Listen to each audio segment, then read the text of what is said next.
خواتین و حضرات آداب، میرا نام عالیہ وزیری ہے اور میں آپ کا ملاپ اخبار کے اس نئی سیریز میں خیر مقدم کرتی ہوں۔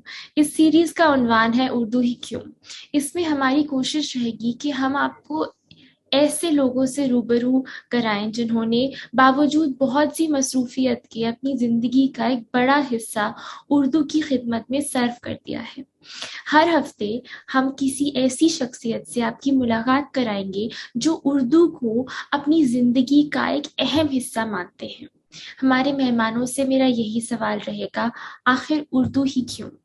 آج کے ہمارے مہمان ہیں جناب سیف محمود۔ آپ کا اردو ہی کیوں کہ اس تیسری کڑی میں خیر مقدم کرتی ہوں۔ ہائے اسم۔ اوکے، سیف محمود کی تعریف اور تعارف میں بہت کچھ کہا جا سکتا ہے، لیکن مختصراً میں صرف یہی کہوں گی، doctor Saif Mahmood Supreme Court میں وکالت کرتے ہیں۔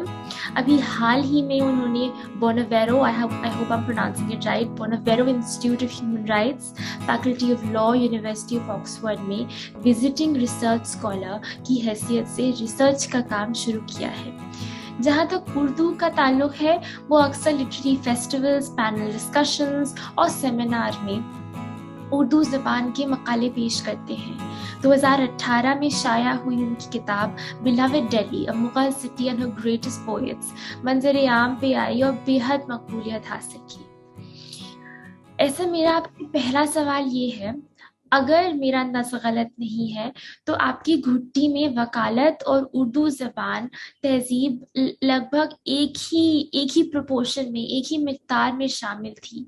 اپنے بچپن سے جڑی کچھ یادوں کے بارے میں بتائیے، خاص طور سے اردو کے حوالے سے۔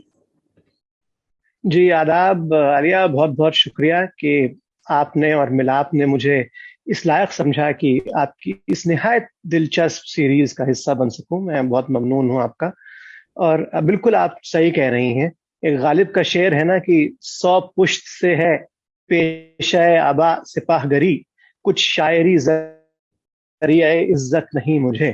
غالب نے تو خیری اپنے بارے میں کہا تھا، لیکن ہمارے یہاں یہ بات بالکل صحیح ہے کہ پیشہ وکالت پشتوں سے پیشہ آبا رہا ہے، لیکن ساتھ ساتھ شاعری بھی ذریعہ عزت رہی ہے۔ میں نے خود کبھی اسکول میں یا کالج میں باقاعدہ اردو نہیں پڑھی ہے، لیکن گھر پہ ایک ماحول ہی کچھ ایسا تھا کہ اگر اس میں زبان اردو سے آپ کو محبت نہ ہو تو شاید آپ محبت میں یقین ہی نہیں رکھتے۔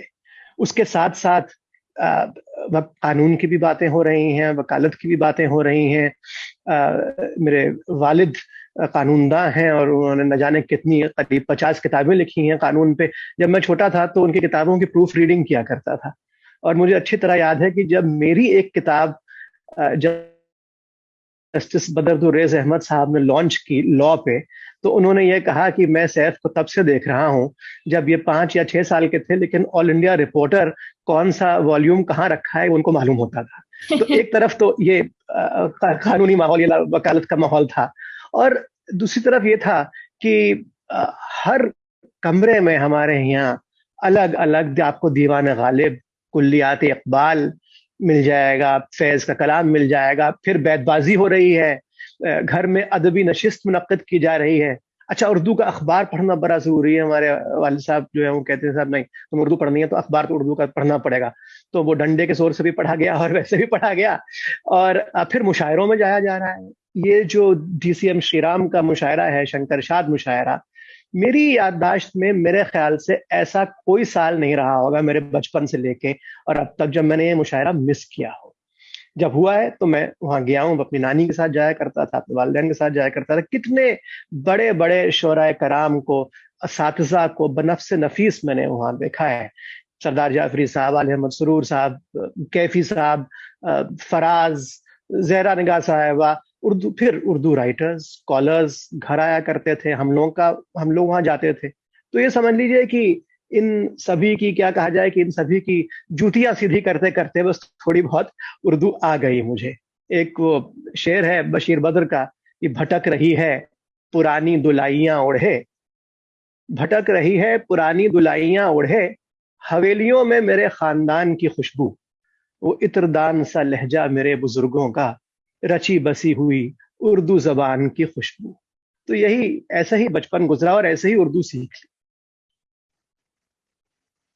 That sounds wonderful. اور ہاں میں نے آپ کو جی ہر میں تو میں گئی نہیں ہوں, میں نے آپ کو اکثر دیکھا ہے پیچھے شنکر شاد پہ آپ آرام سے مزے کر رہے ہوتے ہیں. جی ہاں اسی سے متعلق میرا اگلا سوال ہے, جی کیا آپ اس بات سے سہمت ہیں, اور یہ میرا سب سے پسندیدہ سوال ہے, میں ہر کسی سے پوچھنا چاہتی ہوں بٹ اسپیشلی آپ سے پوچھنا جی چاہتی ہوں, کیا آپ جی اس بات سے سہمت ہیں باوجود بہت سی چنوتیوں کے, باوجود بہت سے چیلنجز کے, اردو نہ صرف زندہ ہے لیکن خاصی صحت مند ہے, it's thriving especially with my generation the way we are, اور زیادہ سے زیادہ لوگ اردو میں دلچسپی رکھتے ہیں, کیا آپ اس سے سہمت ہیں, اور اگر ہاں تو اس کی کیا وجہ ہے؟ میں بالکل اس سے سہمت ہوں, 100% اس سے سہمت ہوں میں, کہ یہ جو باتیں ہیں کہ اردو کا قتل ہو چکا ہے, اردو ختم ہو چکی ہے, ایسا بالکل نہیں ہے. اردو بالکل صحت مند ہے, اور آپ بالکل ٹھیک کہہ رہی ہیں کہ خاص طور پہ آپ کی جنریشن کے جو لوگ ہیں انہوں نے جس طرح سے, جس والہانہ انداز میں اردو میں دلچسپی دکھائی ہے اپنی, وہ اٹس ویری ریئر, اور کسی زبان کے ساتھ ایسا ہونا. اور اس کی وجہ میرے خیال سے یہ ہے کہ دیکھیے, دو باتیں میں آپ سے عرض کروں. پہلی بات تو یہ کہ اگر یہ ہم لوگ خود سب اس کے ایگزامپلز ہیں, آپ بھی ہیں, میں بھی ہوں, بلکہ میں تو یہ بھی کہوں گا کہ آپ کی والدہ صاحبہ بھی ہیں, ہم سب اس کے ایگزامپلز ہیں, کہ اگر آپ اپنی تہذیب کو, اپنی زبان کو سمجھنا چاہتے ہوں, اس میں دلچسپی رکھتے ہوں, تو آپ کو کوئی روک نہیں سکتا, چاہے سرکاری پالیسیز کتنی بھی آپ کے زبان کے خلاف ہیں. دوسری بات یہ جو آپ پوچھ رہے ہیں کہ اس کی وجہ کیا ہے, میرا یہ خیال ہے کہ اردو میں وہ طاقت ہے, وہ قوت ہے, اردو کا یہ کمال ہے کہ وہ دلوں کو جوڑتی ہے. ایک شعر ہے میر کا, یہ جو آپ سمجھ لیں کہ 1700s میں یہ شعر کہا گیا ہے کہ ہمارا خاص مسلک عشق جس میں, ہمارا خاص مسلک عشق جس میں پیمبر دل ہے, قبلہ دل, خدا دل. تو اردو کا بھی یہی قصہ ہے کہ اردو صرف دلوں کو جوڑتی ہے. بدقسمتی یہ ہے ہماری کہ ایک سوچی سمجھی, یہ کہہ لیجیے کہ سازش کے تحت اس زبان کو ایک مذہب کے ساتھ جوڑ دیا گیا ہے. اردو کسی مذہب کی زبان نہیں ہے. میں پروفیسر عارفہ زہرا صاحبہ سے بات کر رہا تھا, انہوں نے کہا کہ اردو ایک مکمل تہذیب کا نام ہے. یہ مکمل تہذیب بالکل صحیح ہے, یہ ایک مشترکہ تہذیب. آپ خود وکیل ہیں, آئین ہند یا کانسٹیٹیوشن آف انڈیا کو اچھی طرح سمجھتی ہیں. اس میں فنڈامنٹل ڈیوٹیز میں ایک ڈیوٹی ہے, ایک بنیادی فرض یہ بھی ہے ہر شہری کا کہ, اور اس کو اردو میں بہت بڑی ثقیل اردو میں اس کا ترجمہ کیا گیا ہے 51AF کا, کہ ہر شہری کے لیے یہ فرض ہے کہ وہ ہماری کثیر وراثت اور ہماری اجتماعی ثقافت کی قدر کرے اور انہیں محفوظ رکھے. یعنی کہ to value and preserve the rich heritage of our composite culture. آپ مجھ سے پوچھئے تو اردو یہ کام بخوبی کرتی ہے. جس طرح اردو ہمارے کمپوزٹ کلچر کو کی حفاظت کرتی ہے, صرف حفاظت نہیں بلکہ اس کا فروغ کرتی ہے. میں سمجھتا ہوں کہ زبانوں میں ایسی مثال آپ کو بہت کم ملے گی, cutting across all kinds of lines. ہر زبان کا اپنا حسن ہوتا ہے, اپنا کمال ہوتا ہے, اور یہ اردو کا کمال ہے that it serves to just not only preserve but also promote our composite culture. Okay, I have a follow-up question, اور مجھے انٹرسیکشنل کا اردو لفظ نہیں آتا, سو میں آپ سے پوچھوں گی. مجھے بھی نہیں آتا. پر جو آپ نے کہا, آپ جن کا ذکر کر رہے تھے پروفیسر صاحبہ کا, انہوں نے کہا کہ اردو ایک مکمل تہذیب ہے. So it's sort of a complete, it's a culture in itself. That's right, yes. So would you care to elaborate? کیا آپ کہہ رہے ہیں کہ اردو انٹرسیکشنل ہے, ہندوستانی Urdu and sort of a smaller paradigm of it is intersectional? Again, I don't know the Urdu for it. No, you're right. Intersectional بھی ہے. ایک دو باتیں ہیں اس کے اندر. اس جملے کو جو ہے وہ دو طرح سے انٹرپریٹ کیا جا سکتا ہے. ایک تو جو آپ کہہ رہی ہیں بالکل صحیح بات ہے کہ اردو انٹرسیکشنل ہے. It is also very inclusive. آپ کو اور ہر زبان سے, ہر تہذیب سے کوئی نہ کوئی چیز لے کے اردو نے اس کو ایسے اپنا لیا ہے کہ وہ اب اردو تہذیب کا حصہ بن گئی. میں آپ کو ایک ایگزامپل دیتا ہوں. ایک شعر ہے ڈاکٹر سلمان اختر کا. ڈاکٹر سلمان اختر کا شعر ہے کہ اتنا کب آزاد ہے جو چاہے کر لے جب کہو, دل کے دشرت کو ملی ہیں کہ کئی مجبوریاں.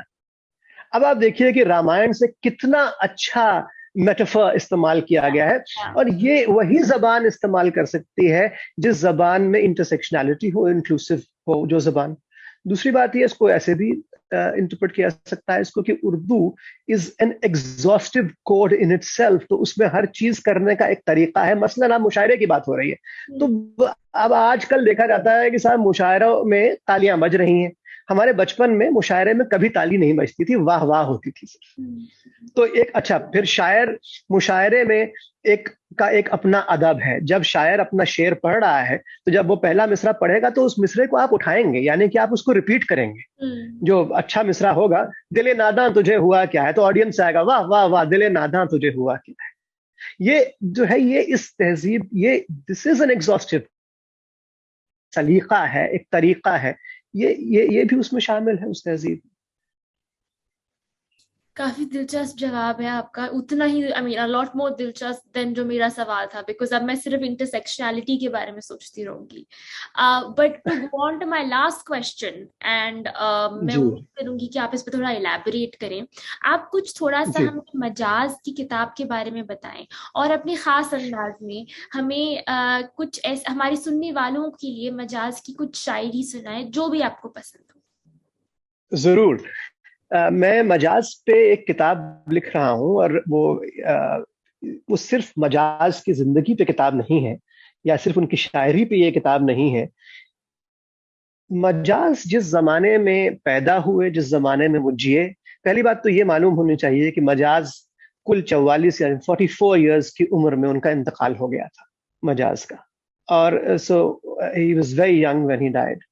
اور ان کی جو زندگی ہے وہ ایک اس طرح کی زندگی ہے کہ اس پہ مطلب آپ کہیے کہ باقاعدہ ایک پورا ناٹک لکھا جا سکتا ہے، اور لکھا بھی ہے. ایک فلم ہے اس پہ نہایت بہت خراب سی، لیکن بہرحال اس پہ بہت کچھ کیا جا سکتا ہے، اور بہت کم کیا گیا ہے. اردو میں تو آپ کو خاصی کتابیں مل جائیں گی، لیکن انگریزی میں مجاز پہ کوئی کام نہیں ہے.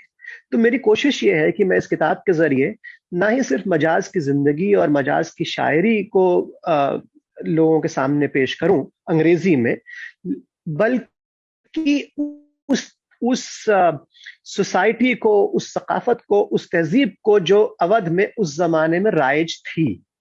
اس زمانے کا اودھ کیسا تھا؟ مجاز رودولی میں پیدا ہوئے، قصبہ ہے اودھ کا، very rich in terms of literature and culture, it's a very very rich قصبہ. جاوید اختر صاحب مجاز کے اور سلمان اختر صاحب مجاز کے سگے بھانجے ہیں دونوں. اور رودولی نے نہ جانے کتنے اور لٹریری جیمز پیدا کیے، پروفیسر شارب رودولوی اور کتنے آپ نام لے لیجیے. تو میں کوشش یہ کر رہا ہوں کہ اس زمانے کے قصبہ، اودھی قصبوں کی تہذیب دکھائی جائے، ان میں اردو کس طرح پنپ رہی تھی، ان کا کلچر کس طرح کا تھا، یہ سب دکھایا جائے، اور مجاز کی زندگی کے ذریعے دکھایا جائے. اتنی ڈرامائی زندگی، 2 یا 3 بار ان کو جو ہے وہ نروس بریک ڈاؤن ہوتا ہے، داخل کر دیے جاتے ہیں ایک مینٹل ہیلتھ فیسلٹی میں. اور دلی میں جب ہیں تو ان کا اتنا زبردست نروس بریک ڈاؤن ہوا، عشق میں مار کھائی، نوکری سے مار کھائی، ہاتھ دھویا، اور پھر یہ نروس بریک ڈاؤن ہوتا ہے. اور اسی حالت میں وہ ایک نظم لکھتے ہیں جو مجاز کی سب سے مقبول نظم ہے، آوارہ. وہی میں اس کے چند بند آپ کے سامنے پیش بھی کیے دیتا ہوں آج. اور یہ بھی میں بتا دوں کہ مجاز والی یہ جو کتاب میری آ رہی ہے، اسپیکنگ ٹائیگر اس کو پبلش کر رہا ہے، اس میں اپینڈکس میں مجاز کی ہم کوشش تو یہ کر رہے ہیں کہ 50 لیکن کم از کم 30 نظمیں غزلیں ہوں، with translations, beautiful translations being made by Jerry Pinto. تو میں یہ نظم پیش کر رہا ہوں، آوارہ. جی. شہر کی رات اور میں ناشاد و ناکارہ پھر ہوں، جگمگاتی جاگتی سڑکوں پہ آوارہ پھر ہوں، غیر کی بستی ہے تب تک تر بدر مارا پھر ہوں. اے غم دل کیا کروں، اے وحشت دل کیا کروں، اور جھل ملاتے قمقموں کی راہ میں زنجیر سی، رات کے ہاتھوں میں دن کی موہنی تصویر سی، میرے سینے پر مگر رکھی ہوئی شمشیر سی. اے غم دل کیا کروں، اے وحشت دل کیا کروں. یہ روپہلی چھاؤں، یہ آکاش پر تاروں کا جال، جیسے صوفی کا تصور، جیسے عاشق کا خیال. لیکن کون جانے، کون سمجھے جی کا حال. اے غم دل کیا کروں، اے وحشت دل کیا کروں. پھر وہ ٹوٹا ایک ستارہ، پھر وہ چھوٹی پھول جھڑی، جانے کس کی گود میں آئی یہ موتی کی لڑی. ہوک سی سینے میں اٹھی، چوٹ سی دل پہ لگی پڑی. اے غم دل کیا کروں، اے وحشت دل کیا کروں. رات یہ سب سے مقبول اور مشہور بند اس کا یہی ہے کہ رات ہنس ہنس کر یہ کہتی ہے کہ میں خانے میں چل. رات ہنس ہنس کر یہ کہتی ہے کہ میں خانے میں چل، پھر کسی شہناز لالا رخ کے کاشانے میں چل. یہ نہیں ممکن تو پھر اے دوست ویرانے میں چل. اے غم دل کیا کروں، اے وحشت دل کیا کروں. اور دیکھیے کیسے بدلتی ہے نظم کی. ہر طرف بکھری ہوئی رنگینیاں رانائیاں، ہر قدم پر عشرتیں لیتی ہوئی انگڑائیاں، بڑھ رہی ہیں گود پھیلائے ہوئے رسوائیاں. اے غم دل کیا کروں، اے وحشت دل کیا کروں. راستے میں رک کے دم لے لوں میری عادت نہیں، لوٹ کر واپس چلا جاؤں میری فطرت نہیں، اور کوئی ہم نوا مل جائے یہ قسمت نہیں. اے غم دل کیا کروں، اے وحشت دل کیا کروں. اور جی میں آتا ہے یہ مردہ چاند تارے نوچ لوں، اس کنارے نوچ لوں اور اس کنارے نوچ لوں، ایک دو کا ذکر کیا سارے کے سارے نوچ لوں. اے غم دل کیا کروں، اے وحشت دل کیا کروں. لے کے ایک چنگیز کے ہاتھوں سے خنجر توڑ دوں، تاج پر اس کے دمکتا ہے جو پتھر توڑ دوں، کوئی توڑے یا نہ توڑے میں ہی بڑھ کر توڑ دوں. اے غم دل کیا کروں، اے وحشت دل کیا کروں. اور آخری بند ہے کہ بڑھ کے اس میں بھی دیکھیے جو آپ انکلوسیوٹی کی بات کر رہی تھی، انٹرسیکشنالٹی کی بات کر رہی تھی، کہ ذرا ریفرنس دیکھیے. بڑھ کے اس اندر سبھا کا ساز و ساما پھونک دوں. اندر سبھا، بڑھ کے اس اندر سبھا کا ساز و ساما پھونک دوں، اس کا گلشن پھونک دوں، اس کا شبستہ پھونک دوں، تخت سلطان کیا میں سارا قصر سلطان پھونک دوں. اے غم دل کیا کروں، اے وحشت دل کیا کروں. یہ مجاز ہے. بہت خوب، بہت خوب. Thank you for reciting that for us. And on that happy note, آخر میں ملاپ اخبار کی طرف سے میں آپ کا تہہ دل سے شکریہ ادا کرنا چاہوں گی، اور اپنی طرف سے میں نے اتنا سب کچھ سیکھا ہے آپ سے آج. آپ نے اپنا قیمتی وقت نکالا، اپنی آنے والی کتاب کا ذکر کیا. And having said that, I just want to thank you once again. آپ سے اجازت لینا چاہوں گی دعا کے ساتھ. اللہ کرے زور قلم اور زیادہ ہو. بہت شکریہ، بڑی نوازش کیا آپ نے اس لائق سمجھا. دوبارہ بہت شکریہ.